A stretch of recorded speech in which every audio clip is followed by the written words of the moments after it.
going to be overrun with millions of people. After all the deception, You can't do it through an executive order. the president gets caught. We're signing an executive order. I consider to be a very important executive order. Donald Trump forced to slink away from his own policy. Shame! Shame! Shame! Shame! Tonight, the ongoing and lasting damage of family separation. These kids are still in the system. We don't know where they are. What happens next on the ground? There's a very high likelihood that they will not be deported together. And how everyone should have seen this coming. They're not sending their finest. Does that sound familiar? When All In, live from the border, starts now.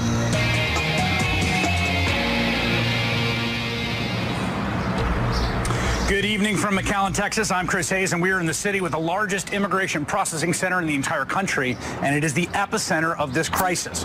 Tonight, 4 weeks since we started covering this story as a moral crisis that has seized the conscience of the nation and drawn the world's condemnation, Donald Trump, the President of the United States, has been forced to back down. Faced with overwhelming outrage, the president withdrew his policy of ripping children away from their parents after they've crossed the southern border. Or at least, that is what he says he's doing. There are new major issues and major loopholes that deserve scrutiny, and this story is not over. We're going to get to all of it. But for weeks, the president and his enthusiastic partners have been lying and obfuscating about their own family separation policy. They've been blaming it on Democrats. They've been blaming it on non-existent laws. They have even been pretending that the policy they enacted that led to the separation of 2,600 children simply did not exist. And they seem to have been hoping all along that once again, that they can bluff and lie and gaslight their way through. This time, however, they got caught. In the last day or so, the backlash over family separation exploded as Americans of every political persuasion and every religious denomination all across the country learned new details about some 2,500 migrant children taken forcibly from their families by our government. They listened to audio of little kids crying for their parents. And last night, we all found out about so-called tender age shelters. That is, more accurately, detention centers for toddlers and for babies in U.S. custody. We finally saw the first images of those babies. This one, given to a reporter in the New York Times, a 12-month-old, taken away from her family and held at a facility in Brownsville, Texas. So today, just a few days since claiming his hands were completely tied on the matter, the president signed an executive order which purports to reverse his own family separation policy, attempting to save face by once again lying about how it came to be. There's a problem that's gone on for many years, as you know, through many administrations, and we're working very hard on immigration. It's been just left out in the cold. People haven't dealt with it, and we are dealing with it. Again, he created it, and Jeff Sessions created it, and Kristen Nielsen created it. But the president now faces, but while Trump may be backing down from separating the children from their parents, he is not crucially giving up on his policy of cracking down on every single adult who crosses the border illegally, called quote-unquote zero tolerance. That is going to continue. And so now, instead of being confined to those so-called tender age shelters, the children will now be detained indefinitely together with their parents. They will be sent to family detention centers, which the Pentagon, under the executive order, has been ordered to prepare at military facilities, camps on military bases for families jailed. And as for the nearly 2,500 children, the crucial question of what will happen to them, the 2,500 children who right now, as you're listening to me, are separated from their families, have been sent to different locations in 17 states around the country. Right now, the administration just a few minutes ago says there are no plans. They will lift no finger to reunite them with their parents while their parents await court hearings. The reaction from Washington. I'm joined by Senator Tim Kaine, Democrat from Virginia, and I want to start on this. HHS just saying we are going to make no move or no attempt to reunite the 2,600 children taken from their families in our custody with their parents. What do you think of that? Well, I think it means that their alteration of the policy today didn't end their heartlessness. If they're not going to lift a finger to reunite these kids with their families, then the American public needs to stay outraged until they do. This is a humanitarian atrocity that this administration created. The separation of these kids, devastating to the children and devastating to the parents.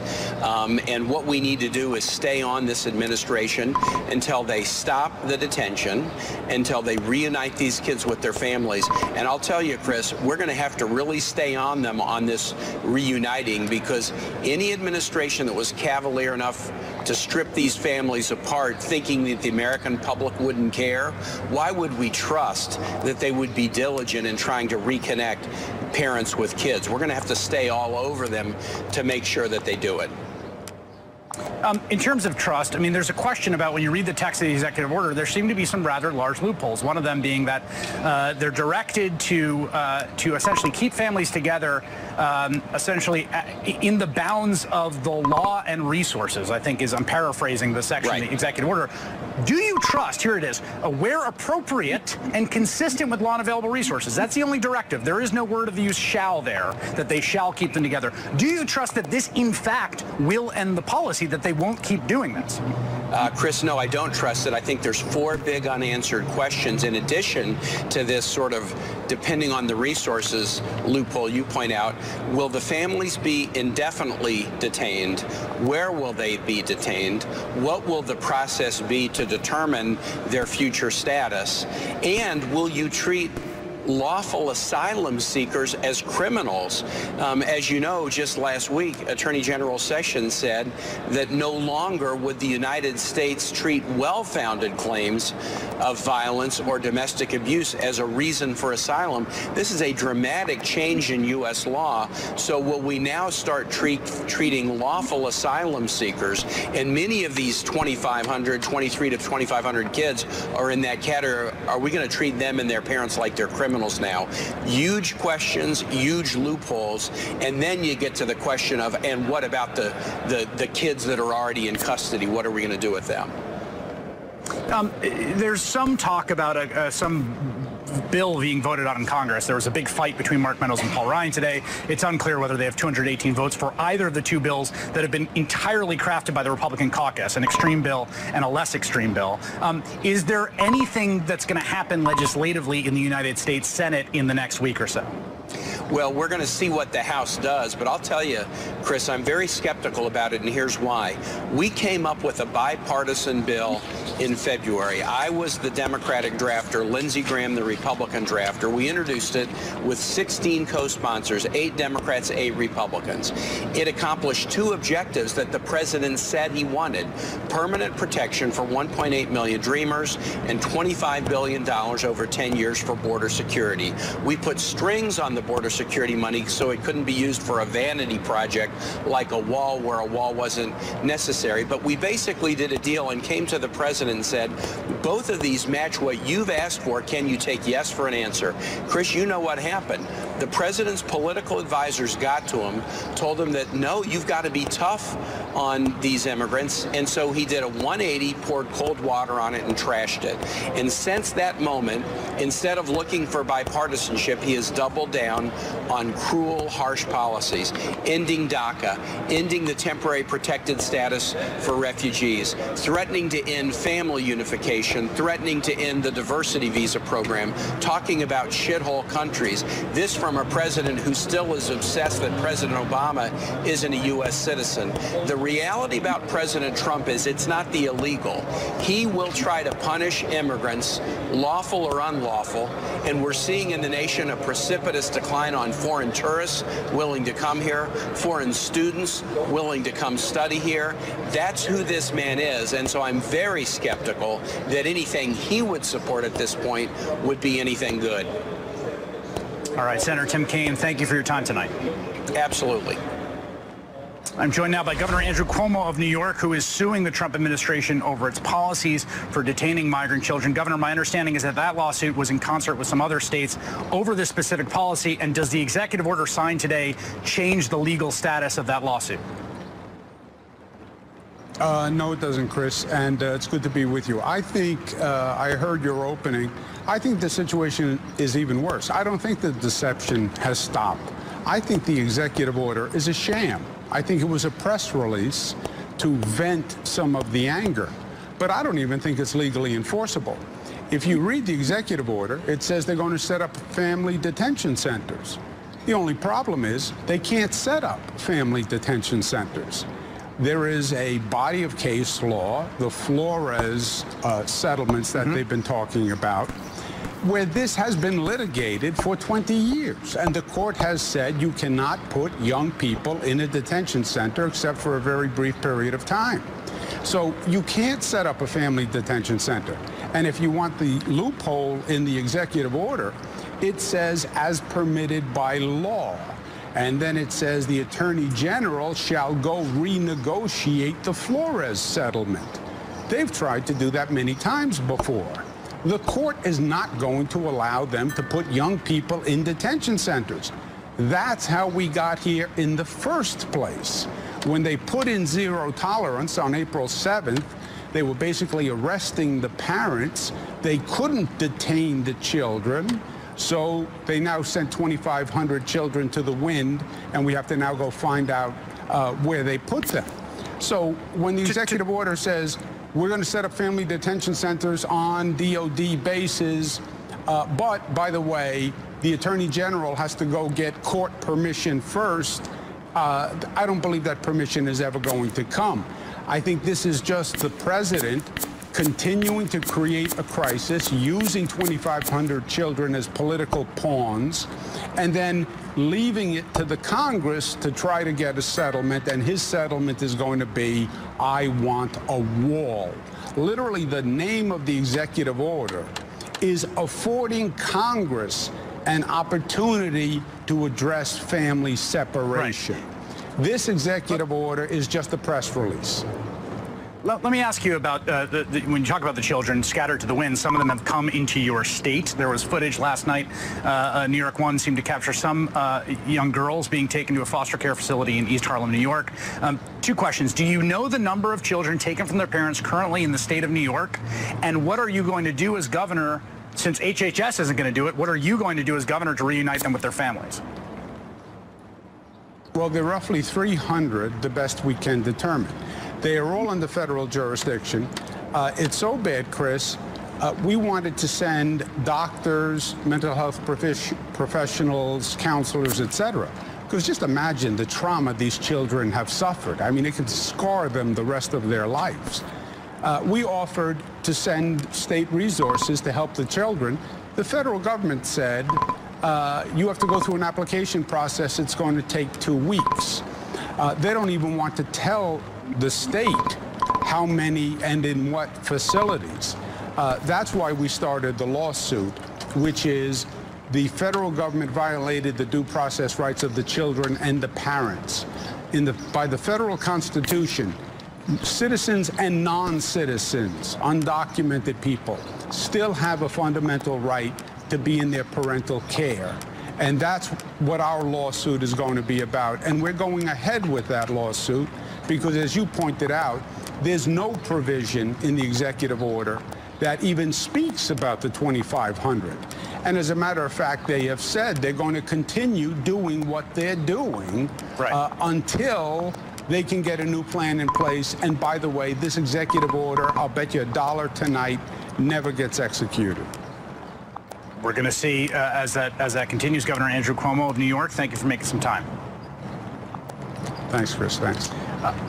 For more on what happens now after the president reversed, or appeared to reverse, we should say, his family separation policy, I'm joined by two of the most dogged reporters on this story. NBC News national security and justice reporter Julia Ainsley, who's been covering this for a very long time and knows the details, which are complicated inside and out, and MSNBC correspondent Jacob Soboroff, who's done outstanding work on the facilities, has been in contact with HHS and all the different players. Let's start with that HHS statement, Julia Ainsley, which I really found to be somewhat shocking, actually, even just in tone.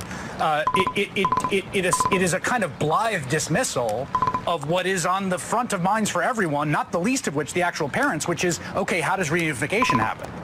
You had the exact same reaction I did, Chris. I mean, I was going back and forth with the spokesman at HHS, and I had to say, wait a minute, what you just said, the processes for these children going forward is the same process that existed before the president did anything today. It's like the reality of what the president did doesn't exist in the universe for these 2,500 children. They laid out how they would still try to place them with relatives, place them in foster care, but I just thought, well, wait a second, I thought they didn't have to be separate from their parents. But if you read through the executive order, it really doesn't say anything about that. And right now, HHS is actually in the dark. I mean, they're telling us to check in with other agencies. The other agencies aren't saying anything. So for right now, and I think it's especially a symptom of the fact that the president turned on a dime on this issue and didn't alert a lot of the agencies, just like they didn't when they started this policy of separating them. But for right now, it seems that they're going to keep them separate. So the children, the 2,500 children, will stay with HHS or presumably be sent off to foster homes around the country while their parents stay under the custody of the U.S. Marshal Service. That's where they have to stay if they're going to be prosecuted. And another unanswered question, and Senator Kaine brought this up as well, is where do newly arriving families go? We know that ICE detention facilities for families right now are almost at capacity. They have 3,335 beds, and at a rate of about 420 people, families crossing the border every day, they would fill up in 8 days. So where do they go? What is the Defense Department's responsibility in all of this? And are they going to be kept in humane conditions? Because the Flores settlement in the 90s was about addressing that exact question. What conditions are good enough for children? And it was determined under the Obama administration when they went back and revisited that agreement that very little conditions are suitable for children, and certainly not those that last over 20 days. So a lot of questions to come, and I just hope that we don't, and I know you won't, Chris, but I hope that we don't leave the story behind and assume that all of these problems are solved because of this executive order today. Jacob. So I've also been reaching out to HHS. HHS basically said this grandfathering issue, whether or not these kids are going to be grandfathered, is up to DHS, just like Julia's saying. So I was texting with DHS earlier, and I said, you know, the kid's going to be grandfathered, have been separated, anything. Check our tweeted statement, they said. I said, it says nothing about grandfathering. You're looking at that or the 2,500 out of luck. This is important. No answer. Okay, so we have no answer on that. We have no answer to Julia's point about the massive tent camps they're presumably going to build like the one in the Tornillo. The other thing we don't know is, will this go into effect tomorrow? I mean, I talked to a public defender today, and every morning they've got 75 people coming through the courthouse in McAllen, and they ask these parents, are you separated from your kids? Tomorrow morning, we're going to find out if the answer is yes. And we don't know what's going to happen. We have absolutely no idea. We've had no idea all along. This is all about questions. This entire thing has been about asking questions. Where are the toddlers? Where are the girls? What happens to the kids today that are in the Border Patrol facility? They're basically in limbo between the executive order and the old policy. What happens? What happens tomorrow when people walk across the border under the Anzalduas Bridge, picked up by the Border Patrol, brought into that detention facility? Are they going to be charged? This is a criminalization, obviously, of asylum between the ports of entry. And again, it's all about these questions that we do not know the answer to and we are not given the answers to. Julia, do you know anything, and you may not, because again, there's so many questions here, and because so much of this has been shrouded in mystery intentionally. They have acted like they're hiding something from the beginning. Right. We have lots of reports about people being turned away at ports of entry. We have reports that CBP has even moved where they stand on the bridge to the median of the bridge so that they can stop people from touching an inch in U.S. territory to deny them the legal right to asylum. Do you have, or is there anything about whether that practice is systemic or whether that's going to stop? Do we know anything? Are they communicating anything about that? So I was in touch with some people at DHS today about that very issue. Not spokespeople, people who probably aren't supposed to be talking to the media, but they're giving us more of the truth about what's going on. And what they're saying is that DHS intentionally did not send more people to the border, like asylum officers, like those judges that the president was so intent on sending in the beginning, who would be able to adjudicate asylum cases more quickly, and that really all of the resources that they've seen have been on the law enforcement side along the border between those ports of entry so that they could be arresting more families. And it's intentional. I think some of the best reporting on this was from Mariana Atencio yesterday when she spoke to families who weren't able to get into ports of entry, and they were having to make the decision. Do they go in illegally and risk being separated from their children, or do they continue to stay in one of the most dangerous cities in this continent? All right, Julia Ainsley and Jacob Soboroff, so great to have both of you. Thank you for your work. I should mention, Jacob will be reporting an hour on the border crisis. It's a phenomenal piece of work. It's going to be on Dateline Sunday. The show's called The Dividing Line, and it airs Sunday at 7, 6 Central on NBC. You definitely want to check that out. Much more on the ground here in McAllen, Texas, on what the president's executive order really means, what it doesn't mean, and what will happen, crucially, to the children already detained. But first, is the GOP now fully the party of Trump? A Republican congressman joins me next. Thanks to an NBC News exclusive report. This is exclusive to us. Let's start with the story you helped to break here.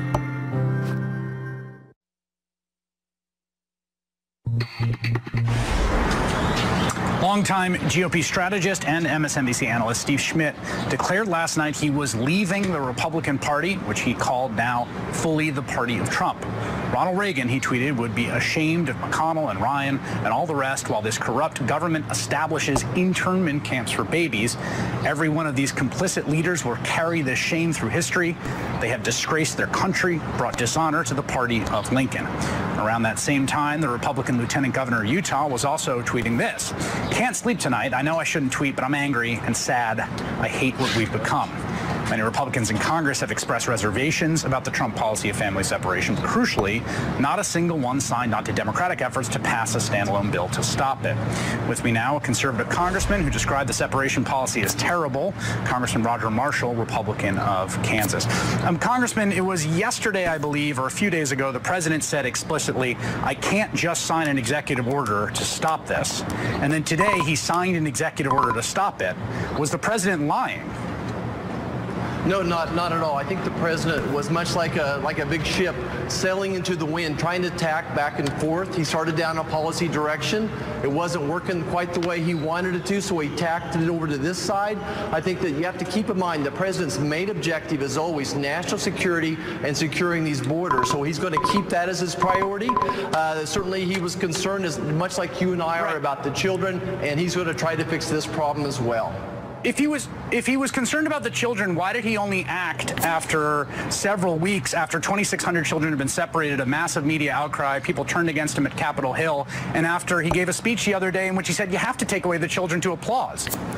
Yeah, exactly. I think there's some more facts that need to be reported. We went with illegal crossings coming across our Mexican border from 15,000 a month to 50,000 a month. This was becoming a crisis. This was becoming a crisis, and he was reacting to fix the crisis and keeping his priorities for national security number one. I asked a simple question, and the question was this, which I'd like you to answer if possible. If the president was upset about separating children, why did he put a policy in place that separated children, not tell the truth about that being his policy, and then stick to it for 6 weeks while 2,600 children were separated and not change until an outcry happened? I think he was trying to keep his priorities straight, which is exactly what he did, and he's continuing to do that. If you would just know the president's heart the way I know it, he loves children. You saw what happened in Syria when the children were bombed with chemical weapons, and how his heart responds to this. The president's intention was never to hurt families. His intention was always national security and border security. And then we had this situation arise, and he's addressing it now. We have interviewed on this network, we've interviewed mothers from Guatemala and Honduras whose sons have been killed by drug cartels, who have fled 1,000 miles north, risking everything. Are they a national security threat? I think that when you have 50,000 people crossing our border at the same time, that's a problem. I'm asking you that question about specific... I'm trying to answer it, Chris. I think that you have to share the rest of the story. The number of families that are opposing us families has quadrupled trying to cross our borders. So you're having people that are doing human trafficking, terrorists and cartel members using young kids as terrorists and cartel? Where is the evidence of that? I have heard that. Where is your evidence for that? Where is an evidence of a terrorist using a child to cross a border? I would like to see some evidence of that. Right. So I think what I would encourage you to do is go look at the kids that are under the age of 5 years old that are being in custody right now, and see how many of them were separated from true parents as opposed to from cartel members or from traffickers. So I think you need to do some more investigative reporting, and that's why I'm going to the border myself this weekend to sort this out. Yes, sir. Well, Congressman, I would love it if either you or I could get into the facilities with 5-year-olds, but they won't let us into the facilities with 5-year-olds. And I really would urge you to talk to some of these parents firsthand to determine whether you think they're traffickers. And I would also say, don't you think traffickers and cartels, who of course have been trafficking people and running drugs into this country for decades and have tremendous power in Mexico and Central America, have better ways of people getting in than haggard Honduran moms at crossing the Rio Grande with 2 kids in tow?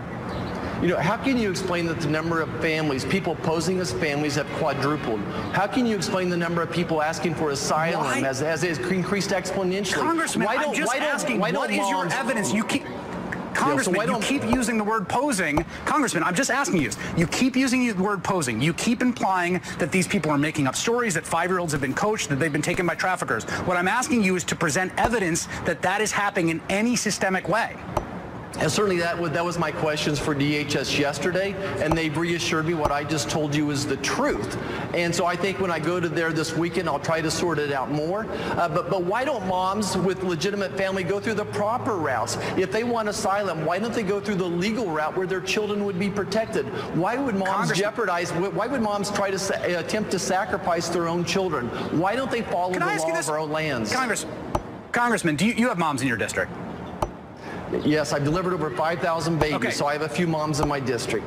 You know how important that bond between a mother and a newborn baby is. You know what it would mean for your patients if they were ripped away while they were nursing their children. You know what it would mean for a mother if they were trying to protect their child from danger. I just don't understand why it seems so hard for you to empathize with the plight of these people that are coming for legitimate reasons. They are terrified to be where they are, and what I'm hearing from you is they're being irresponsible with their kids and they're faking it.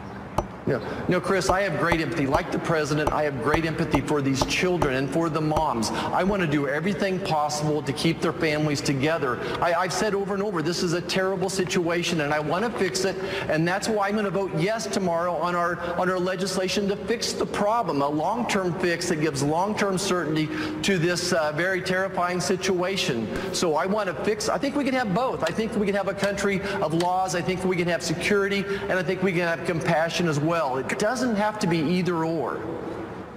With that I agree with you entirely. And I want to ask two final things. One is that when you do come down here, I would plead that you actually talk to some of the lawyers who represent some of these cases here, maybe meet some of the people who are coming and talk to them about their stories to determine whether they're telling the truth or not.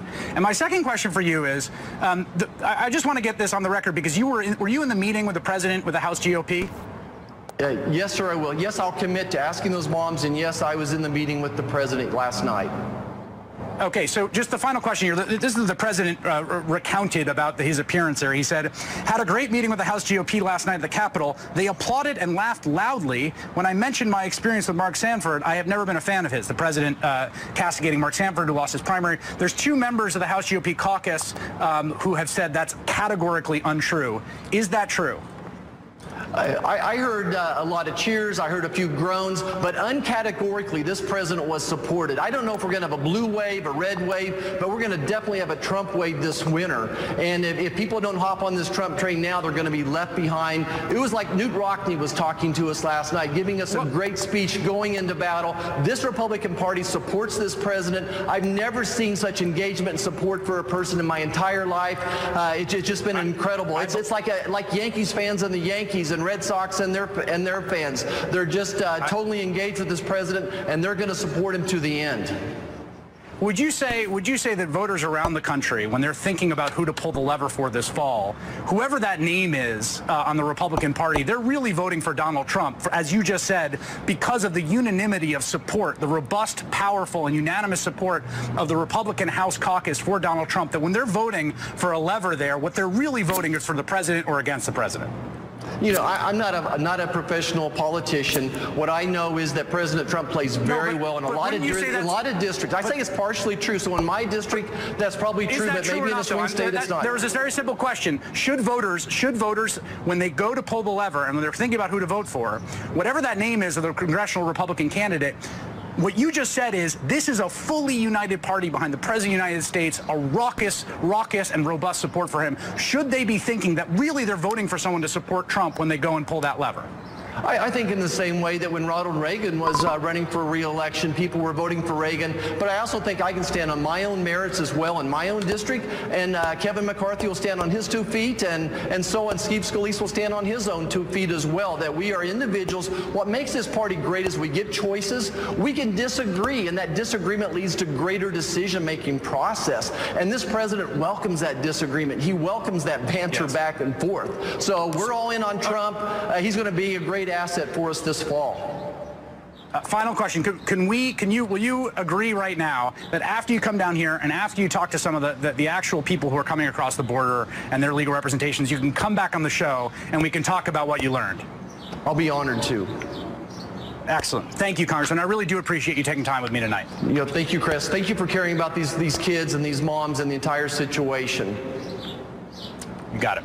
We'll be right back with much more right after this.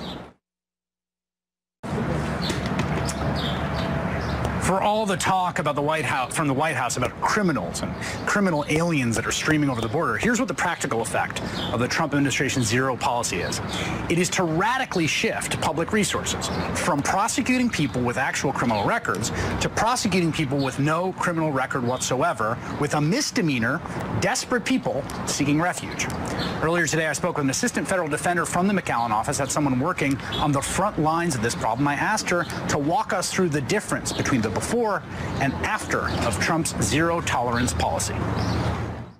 Well, we certainly see a difference in the numbers. When we've been representing clients charged with illegal entry all these years that I've been there, but we would regularly see about 35 clients in any given day. Now we're looking at about 150 a day, 75 in the morning and 75 in the afternoon. So it's certainly volume-wise that has changed. We've also seen a big change in terms of who they're choosing to prosecute. Most of the clients that we're representing now who are charged with misdemeanor illegal entry coming in through the river, they are people with no criminal history and no immigration history. And what's been most concerning to us, of course, has been the fact that so many of them have been parents who've been separated from their children. I've been trying to track the numbers since May 7th. Regularly, we're seeing 40 or 50 parents a day who are separated from their children. And we've been bringing this to the attention of the courts. And it's really the biggest, the most suffering. That's all the clients really want to talk about. They're willing to admit, I came in through the river and I committed a crime. They plead guilty, and they usually receive time-served sentences. But what they really want to know is, when am I going to be reunited with my child? That's been their primary concern. So a five-fold increase is huge. I mean, what has that done to the court? Like, to go from 35 a day that you're prosecuting to 150 a day, that seems like that would strain the resources of the court. I think it's been demanding for everyone in terms of the detention officers, certainly the court, our office as well, the Federal Defender's Office. I'm one of 17 lawyers, and so every day we have to get our team together, which includes our investigators, to come in and interview this big group of people in a relatively short period of time. We speak to them individually. We make sure they understand their rights, and we present them in front of the magistrate courts. But two dockets a day of 75 people is very heavy. What do you say to people who say, look, well, they broke the law, you got to do this. This is just the way it has to be. Well, you know, what my primary issue on this has been from the beginning, that these parents are really having to suffer the separation from their children. They are willing to say, I broke the law and came in through the river. But many of them, the majority of them, have claims of asylum, and those claims have not been heard. What we're asking the courts is to refer them, to have the government refer them for credible fear interviews, which ordinarily would have happened before the choice to prosecute. Now it seems to be happening after the prosecution. So this is a really important thing. It's a procedural thing, but I think I want to make sure folks understand. What it used to be is, if you get apprehended and you say, hey, look, I'm here from Guatemala and I'm fleeing violence and I want to present myself for asylum, they used to have first in the processing a credible fear interview before a decision was made whether to prosecute these people criminally. See, these people, that's my understanding, because they were not our clients. They were not charged with crimes when they made claims of asylum. You weren't getting these people. This is a new population. Exactly. These it's a new were population. Not our clients before. have they located their children by and large? Do they know? Is anyone helping them find their children? No, there's no plan for reunification as far as we've been able to determine. We've done a lot in terms of demanding that the government provide us with information. First of all, information about who the parents are and the names of the children. We've not been provided with that information. The information that we have, we've gathered from our parents.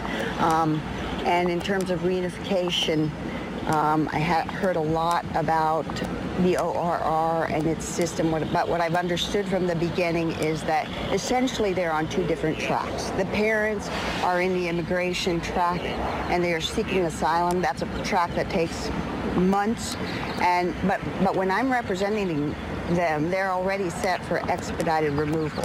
So with an expedited removal for the parents and the ORR system for the children, there's a very high likelihood that they will not be deported together and that the parents will be deported without their children. All right, Azalea, thank you so much for taking time. I appreciate it. Thank you for your time. Coming up, the single most pressing issue we face right now, and that's family reunification. We have the first-hand account of a family that was torn apart, their 14-month-old taken by the U.S. government. Hear the mother tell her story and what it took to get her child back. That's next. Don't go anywhere. The Trump administration officially announced their putative policy of separating families in April. They already had been taking tender-age children from their parents at the border for months. One family, a mother and father and their two kids, aged 4 and 14 months, fled El Salvador on a migrant caravan in November. And once they got to Mexico, the mother, the 4-year-old, stayed back as the father crossed the border at a port of entry with their 14-month-old son and then presented himself to immigration authorities asking for asylum. They were detained. ICE separated them, and it took a week for the mother to figure out where her child even was. Then another 2.5 months to get him back. She shared their experience with her own Tremaine Lee, but at her family's request, because her husband is still in U.S. custody to this day, we are protecting her identity. No venimos a este país porque nos queramos venir. Yo pienso y sigo pensando que nadie de la noche a la mañana deja su vida, su familia y deja todo lo que le ha costado una vida hacerlo así de la nada. Nos venimos buscando y tratando de salvar nuestras vidas. Did you ever imagine that once you got to the border that you might be separated from your husband and your son? No, nunca nos esperamos que pues a mi esposo le quitaran al niño, pues estando tan pequeño, pues nosotros pensamos que era como una posibilidad casi nula que él fuera separado del niño. Para mí fue como que me cayó un balde de agua fría, o sea, y no sabía ni siquiera qué hacer. El niño fue simplemente arrebatado de los brazos de él, sin ninguna explicación. Pasaron 7 días para que yo supiera dónde estaba primeramente, mas no me dijeron su estado de salud hasta que yo confirmara que yo era la madre. How long did it take you to finally get reunited with your son? Fueron 85 días. 85 days. It took 85 days for you to reunite with your son. 85 largos días para reunirme con él.